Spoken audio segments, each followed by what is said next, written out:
Like, things aren't going well in the first game of the season on Monday Night Football against the San Francisco 49ers, and he doesn't put any blame on his quarterback, nor does he pull his quarterback when his quarterback is clearly not capable of winning them games. Then they win a couple of games, start to play bad again, and he won't put any blame, and he'll just say that his rookie quarterback's not ready, and he was kind of forced to move up the rookie quarterback and never give Sean Mannion a chance.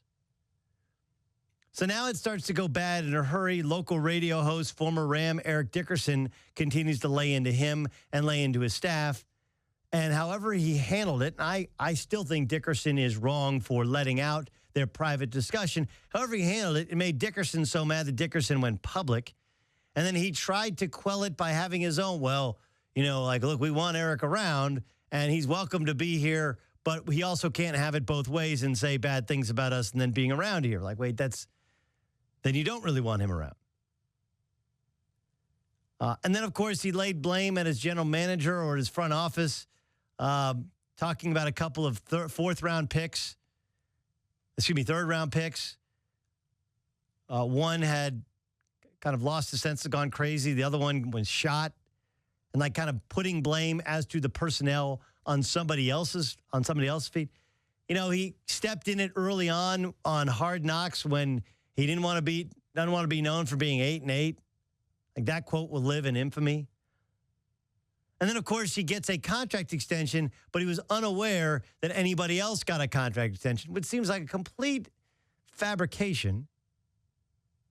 So you kind of look at all these things, and it reminds me of Tomcat or Wile E. Coyote, in which they run into a tree, and then they step into the rake, and then they get bit by the dog, and they go back into the tree, and they fall off a cliff, and the rock falls on top of them. Oh, and then yesterday happened, which was just an embarrassment. And they play on Thursday night against the Seahawks, who they've actually beaten under. It's like his one thing is if we can just get to the Seahawks, that's the team that I can beat. Bring your playbook in. So I guess the question becomes, there's only two possible ways in which you could go about fixing this thing. Right? There's the practical way, and then there's the owner's way. Right? The practical way is, hey, find somebody who can fix that offense. You drafted Jared Goff, number 1 overall. The offense is a blight. In addition to winning in L.A., you got to look kind of good winning in L.A. Like, you got to you can't play in L.A. and not have an offense that throws that football. You just can't.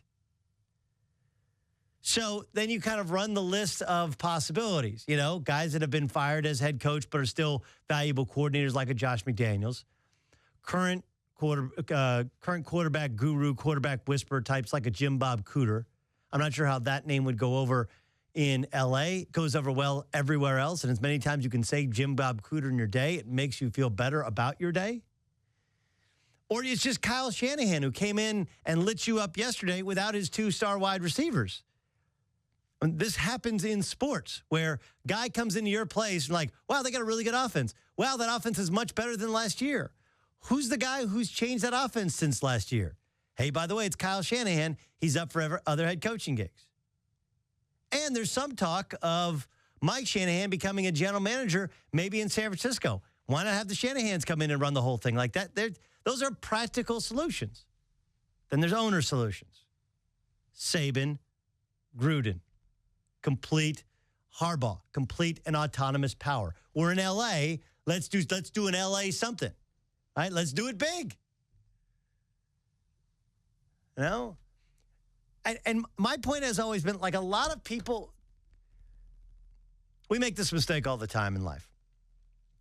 Well, we say we know a place because we spent a week there. Or we say we've been to a place because we had a layover there, right? You haven't been to a city if you had a layover in that city. I've been to Salt Lake City. Hey, you have? Yeah, I had a layover there for 5 hours. That's not going to Salt Lake City. And I can't tell you what it's like to live in Salt Lake City, but I spent a week there covering the NCAA tournament. It was the downtown was really, really nice. Great restaurants, nice, clean. Again, I haven't lived, and I wasn't trying. They weren't recruiting me for the Mormon Tabernacle Choir or anything, but I quite enjoyed my time there. But I'm not going to sit here and tell you I know what it's like to live there because I spent 5 minutes there. I spent a week there. Just like you can't tell somebody you've been somewhere because you had a layover there. I've been to Minneapolis. You have? Yeah, I just had a flight on Delta. We were there for like 4 or 5 hours. Saw the whole airport. It's like a mall. It's really nice. People are nice. Like, did you outside? Like, no, not really. Then I had to go back through security. I think what you have here is you got a little bit of the Clampetts in, Kroenke's the owner. It's Walmart money. They got wooed, and they're like, L.A., here we come. And they thought, we got to do something, an L.A. thing. And that L.A. thing was to go out and trade all our draft picks and get a quarterback. Is he great? I don't know. Right? He's not ready to play. He's not close to being ready to play. And even when he is ready to play, tell me who on that team, outside of Todd Gurley, tell me somebody who can win for you outside the numbers. Tell me where you're going on third down. Like, they just don't have any weaponry. But they did it because it was an LA thing, which, again, practicality says you go out and you hire somebody who's really good, who can fix the quarterback position, can fix the offense. I don't know. You throw a bunch of money at David Shaw. He probably is not going to do it either. But like, David Shaw can protect the quarterback, run the football, understands how to communicate with pros and with young men. Like, that might work. But I don't feel like the solutions they're making have any sort of practicality. If they did, they wouldn't have fired Jeff Fisher today. Like, what does that do? Oh, well, the team quit on him. Well, get rid of some of the players. You can always get rid of Jeff Fisher at the end of the year. Didn't fire the GM, didn't cut any of the players, cut the coach today who, I'm not going to sit here and defend Jeff Fisher like he shouldn't be fired. On the other hand, it makes you feel as though practicality goes out the window when you watch the way in which the decision was made, combine that with the trade that was made to acquire Jared Goff, combine that with the whole announcement of a contract extension, which dragged on and then was made official going back to last week. Like, all of that stuff says they don't know what they're doing because they've been in L.A. for a week. They haven't lived in L.A., and they think that L.A. is all about shiny things. Whereas L.A. is no different than any other market. You know what brings people to the stadium every Sunday? Winning. Not how many times you throw it, not how good you look doing it. Can you win? Are you on a winning track? A winning path? Can you create a culture to which your fans think you're going to win every game? And if you don't believe me, the perfect example of it is the Seattle Seahawks. They lost yesterday and looked terrible in Green Bay, right? But I ask you right now, Seahawks win in the wild card round and play Dallas in the second round. Who do you think is going to win that game?